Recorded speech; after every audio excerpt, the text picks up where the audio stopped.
¿Qué tal, amigos? Bienvenidos a su programa Voces en Directo. Mi nombre es Yolanda Morales y en esta ocasión tenemos la oportunidad de conversar con el jefe de Research de Barclays, Marco Oviedo, quien está de visita en México, pues él ya está operando desde el centro financiero de Estados Unidos, bueno, y de esta parte del planeta, en Nueva York. Y pues aprovechando que está en México, nos dio la oportunidad de conversar con él. ¿Qué tal, Marco? Muy buenos días. Muy buenos días, Yolanda. Gracias por invitarme a tu programa. No, pues gracias a usted. Usted fue, de hecho, quien nos dio la patada en nuestro primer programa, entonces siempre con mucho aprecio platicar con usted. Doctor Oviedo, pues sin más preámbulos, llega usted en un momento muy interesante, me parece, aquí en México. Acaban de nombrar al sucesor de Agustín Carstens en Banco de México, Alejandro Díaz de León. Quiero preguntarle cuáles son sus impresiones al respecto. Yo creo que era un anuncio bastante esperado por el mercado.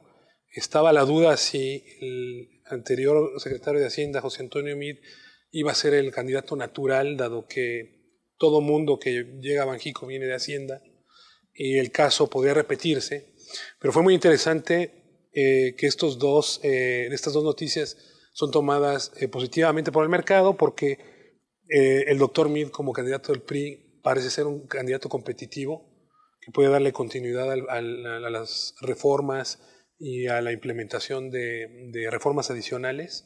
Y por otro lado, Alejandro Díaz de León, que es una cara fresca, que llevaba menos de un año ya en la Junta, pero que conoce el mercado, fue titular de la Unidad de Crédito Público, que es el encargado de colocar la deuda del gobierno federal y mantener una discusión bastante intensa, mercados, finanzas públicas, sentimiento hacia México, y eso lo pone con una visión bastante particular dentro de la Junta, que yo creo que va a darle un tono un poquito más completo, y no solo únicamente la parte macroeconómica, que el conjunto de la Junta lo ha manejado muy bien, y que han tomado pues decisiones difíciles, pero a que hasta ahora han mantenido las cosas con relativa calma en los mercados. El doctor Alejandro, perdón, el licenciado Alejandro Díaz de León, pues lleva un año de subgobernador del Banco de México. En algún momento me habían dicho que quien llegara como gobernador podría enfrentar un periodo como de adaptación. Por ser él el subgobernador y haber estado un año ya en la Junta de Gobierno, ¿cree usted que vaya a haber esta curva de aprendizaje, digamos? Sí, no, es una ventaja, sin duda, en un momento tan difícil. Yo creo que 2016, 2017 han sido los años más difíciles después de la crisis de 2008, y el hecho de que Alejandro Díaz de León ya sabe y tiene la historia completa de por qué la política monetaria se ha estado ajustando como se ha hecho hasta ahora, en un momento donde hubo problemas de finanzas públicas, hubo una Fed en Estados Unidos más agresiva, una victoria de Trump, volatilidad por temores de que la política en México se descarrile si llega X candidato. Creo que lo hace bastante interesante que él, ya conociendo la historia, pueda seguir implementando política monetaria, porque estos riesgos no han desaparecido. Yo creo que 2018 va a ser un año muy difícil. Seguimos con la incertidumbre con el Tratado de Libre Comercio, que no sabemos qué va a pasar. Seguimos con la incertidumbre política, porque todavía puede ser que llegue un gobierno que no sea tan amigable con los mercados, por lo menos al principio, o por lo que se ha dicho. Y puede ser que en Estados Unidos también la política fiscal que se implemente en el próximo año o en 2019 motive a la Reserva Federal a hacer un ajuste más rápido de sus tasas de interés, y México, siendo el país más cercano, definitivamente va a tener que evaluar esa postura cuando ya pues, las tasas están muy cercanas a la parte donde los economistas decimos que ya empieza a ser restrictivo en la economía, ¿no? ¿Usted esperaría que para la próxima reunión monetaria de la Junta de Gobierno del Banco de México, es el 14 de diciembre, ¿usted esperaría algún movimiento en esa reunión, algún anuncio? Se refiere a si suben la tasa. Sí, sobre la Yo tasa. creo que ahorita, de hecho, el mercado está todavía asignando una probabilidad alta de que vayan a subir la tasa, 75%. Esto con base en lo que ha pasado con la inflación, con el hecho de que la Fed va a subir la tasa sin duda alguna y que pues todavía no está claro si la inflación vaya a bajar a la velocidad que todos teníamos en la expectativa. Pero creo que, y ese es uno de los argumentos que ha hecho Alejandro Díaz de León, es de que ya se ajustó la tasa de manera rápida y de magnitud considerable, siendo que ya está muy cercana en la parte donde consideramos que restringe a la economía. Entonces ya está muy cercana a que la política monetaria en México es más bien restrictiva. Y dos, dados estos riesgos que comentamos, sería interesante mejor dejar espacio, porque a lo mejor la tasa podría llegar a 8.25, 8.50, donde arriba de ese nivel quizá ya la economía empezaría a sentir una asfixia. Entonces no hay mucho espacio para subir y mejor guardar esas balas para cuando Donald Trump, si un día decide salirse del TLC y el tipo de cambio se nos va a 20, Banxico se sienta cómodo en subir 50 puntos base de manera preventiva para contener cualquier espiral inflacionaria que se pueda generar de ese movimiento en el tipo de cambio. Entonces, yo de hecho espero que no la muevan después de este anuncio de que se confirmó que Alejandro Díaz de León va a ser quien va a dirigir la discusión ese día, el 14 de diciembre. Podríamos decir, por lo que me está comentando, que los retos de la Junta de Gobierno con Alejandro Díaz de León está en balancear en la decisión monetaria entre las presiones externas y la tendencia de la inflación. Así es, sí. Lo que hemos visto hasta ahorita ha sido pura presión interna, son precios, las aerolíneas, algo de telecomunicaciones, el gas natural, pero sí son muy específicos. Yo todavía veo que el resto de precios, por ejemplo, vivienda, educación, siguen estando estables, no hemos visto sorpresas ahí. Los salarios no se están acelerando tampoco, a pesar de que el mercado laboral ya está muy cercano al pleno empleo. Entonces, si bien hay condiciones internas, si nos olvidamos de lo que pasa afuera, te dirían que es mejor subir la tasa para asegurar que la inflación caiga. Creo que los riesgos externos pesan mucho más y en ese balance habría que pensar si vale la pena subir cuando ya todo el mundo espera que la Fed suba. No va a ser ninguna sorpresa, no, los mercados creo que ya lo tienen descontado. Incluso hasta puede ser contraproducente si es que la Fed sale a decir que no ven mayores o una velocidad mayor de ajuste en el 2018, es decir, que suban pero manden un mensaje de tranquilidad a los mercados. Doctor, una última pregunta antes de irnos a un corte. Usted está comentando, resaltando la presión que se podría sentir en el tipo de cambio a partir de lo que sucede en el Tratado de Libre Comercio. Pero el próximo año también tenemos las elecciones presidenciales. ¿Esperan ustedes también que esto pudiera elevar la volatilidad? ¿Y hasta qué punto? Sí, yo creo que va a llegar un momento en el segundo trimestre del año donde los mercados se muevan como vayan viendo las encuestas. Y esto no es porque el mercado sea caprichoso, simplemente hay un candidato que ha sido muy enfático, que no le gustan las reformas, y está entendido que esas reformas más bien son para generar mayor oportunidades de inversión y crecimiento. Si vemos que este candidato sigue estando por arriba, yo creo que el peso va a tener que reflejar la mayor probabilidad de que este candidato sea el presidente en los próximos 6 años. Lo que pase después y lo que decida hacer ya como presidente es otro tema. Pero esa volatilidad, hasta que no se confirme qué panorama hay, va a seguir la volatilidad, y precisamente yo creo que la política monetaria también va a estar sujeta a ver cuál es la perspectiva de política económica en México en los siguientes 6 años para hacer un movimiento. Muy bien, pues si me permiten nos vamos a ir a una breve pausa. Ustedes no se me vayan, seguimos conversando. Ya vieron que está muy interesante este diagnóstico y el análisis que nos está haciendo Marco Oviedo, jefe de Research de Barclays. Acompáñenme, regresamos. Síguenos en nuestras redes sociales, en Facebook eleconomista.mx, Twitter @eleconomista y YouTube Video El Economista. En un momento continuamos.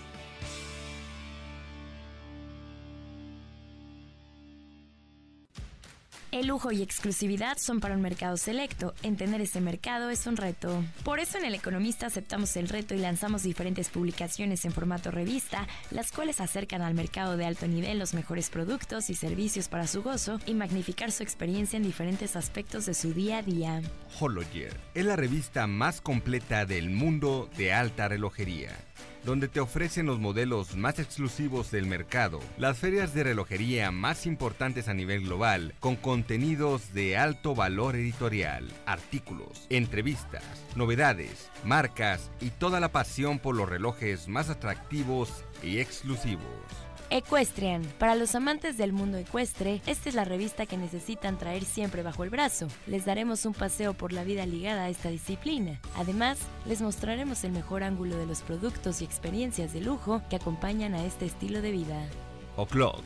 La revista para todos los interesados en los relojes de cuarzo es O'Clock. Los ejes temáticos giran alrededor de las tendencias y las noticias más importantes de la industria, las celebridades y las pasarelas que definen el rumbo de la moda internacional.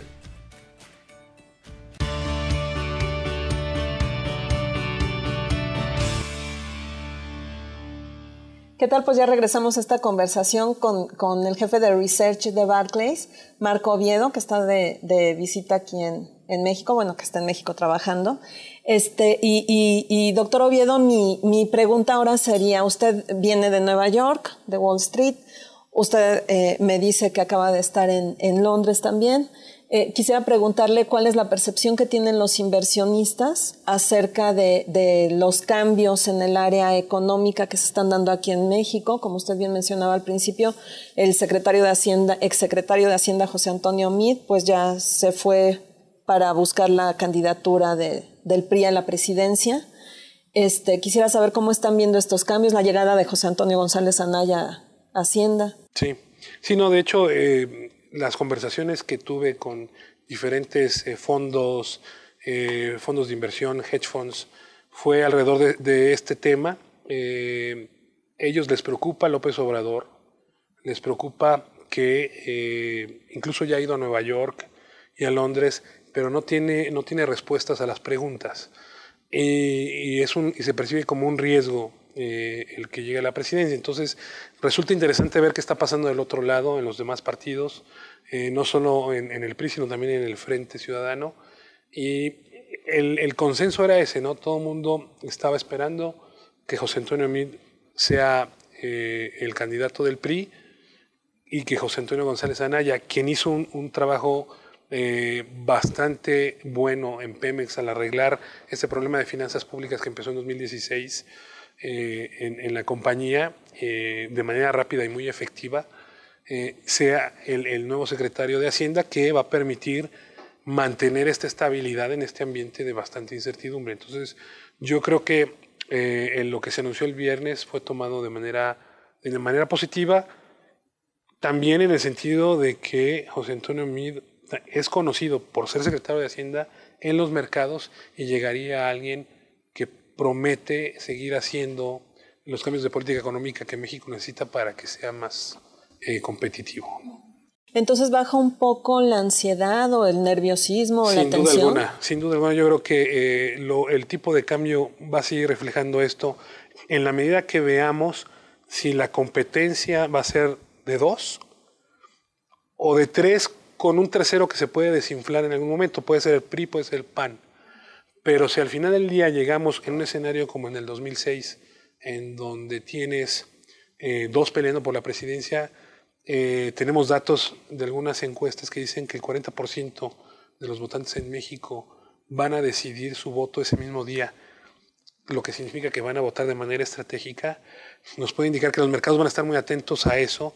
Y hasta que no sepamos el 1 de julio en la noche qué va a pasar, yo creo que vamos a ver un ajuste en los precios de los activos en México.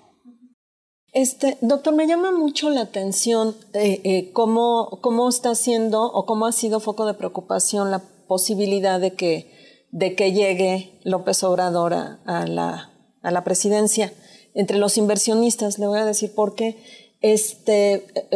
cuando converso con ustedes, los estrategas del sistema financiero, me dicen, bueno, es que él se ha opuesto abiertamente a los cambios, a las reformas estructurales.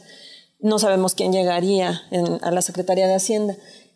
Sin embargo, ahora que se tardó tanto el nombramiento del gobernador del Banco de México, el único partido en el Senado que le hizo un exhorto respetuoso al presidente para que ya hiciera el anuncio fue Morena.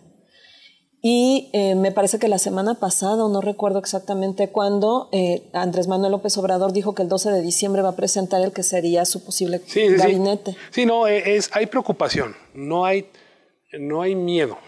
O sea, al final del día, el inversionista quiere entender qué está detrás de toda esta retórica que ha realizado, ¿no? Sin duda es malo que diga que está en contra de las reformas, pero es bueno que va a combatir la corrupción. O sea, hay claroscuros. El tema es que cuando su equipo se junta con gente de mercado y quiere respuestas, no las tiene, y eso da desconfianza. Yo creo que en la medida que el equipo de López Obrador tenga claro eso, podrían resolver este tema y a lo mejor no tendríamos esta incertidumbre política. Pero nuevamente es porque a la hora de definir qué política y qué acciones específicas van a realizar, no hay nada concreto. Un ejemplo muy claro, hablan ellos de expandir la inversión pública en 2 puntos del PIB. ¿Ok? ¿Cómo lo van a hacer? Y la respuesta es combatiendo la corrupción. ¿Pero cómo? ¿Es la corrupción que hay en el presupuesto a 2 puntos del PIB? ¿Cómo saben eso? Y entonces quedan las dudas y lo hace poco creíble. Y está nuevamente el temor de gente que también se rodea. Estoy seguro que en el Senado hay gente muy buena. De hecho, Mario Delgado ha sido de los que más ha estado preocupados porque el mercado entienda cuál es la política de López Obrador y seguramente de ahí viene la preocupación de por qué no han anunciado al gobernador. Pero también hay otros elementos en el partido que tienen pues un poco de atracción, ahorita se me fue la palabra, pero simpatía con el movimiento venezolano de Maduro y el chavismo. Y eso pues definitivamente espanta a cualquier inversionista. Uh-huh. Muy bien, pues ahora me voy a cambiar al tema económico, doctor, y preguntarle pues las expectativas de crecimiento que tienen en Barclays para este año y para el próximo, y si han cambiado. Sí, bueno, el último dato del PIB que conocimos, el tercer trimestre, viene contaminado por todo lo que pasó, los huracanes en Estados Unidos, la caída de la producción en Pemex, algo en servicios que seguramente fue por los terremotos, y creemos que ya con estos datos la economía va a crecer seguramente 2% este año. Esperamos un repunte, ahora tenemos que ver un repunte en octubre, ya lo vimos en la parte petrolera.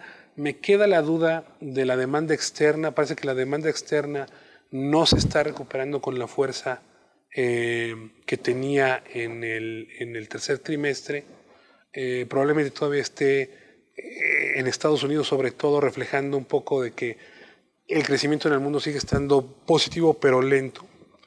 Y el sector servicios, que en México es más un tema doméstico, sí ha estado creciendo de manera muy estable.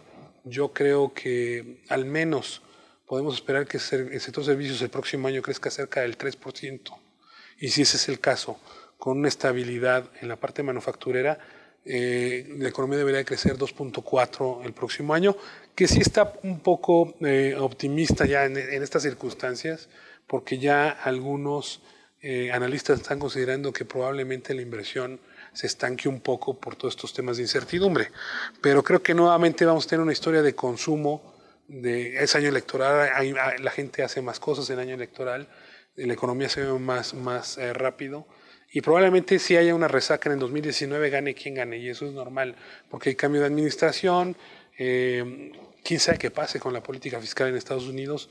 Si al final no pasa lo que todo el mundo está esperando, el ánimo puede decaer y puede caer a lo mejor en una recesión en Estados Unidos que arrastre a México. Entonces sí, yo diría que el balance está hacia menor crecimiento en los siguientes 2 años, pero no a niveles, digamos, estancados.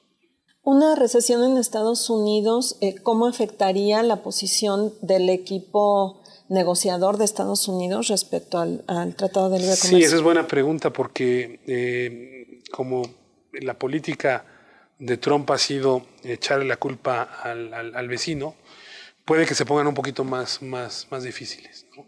Pero vamos a ver, yo espero, como con lo que pasó en la última ronda, esperemos que tengamos una solución pronto, que puede ser que ya Estados Unidos se defina si quiere salir o no, o si seriamente van a continuar con la negociación, con la contrapropuesta que hagan tanto México como Canadá, y a lo mejor esto se soluciona antes de las elecciones. Ajá. Muy bien. Y bueno, sobre inflación, ¿cómo la ve? Inflación, sí espero que se caiga alrededor del 4% alrededor de mayo.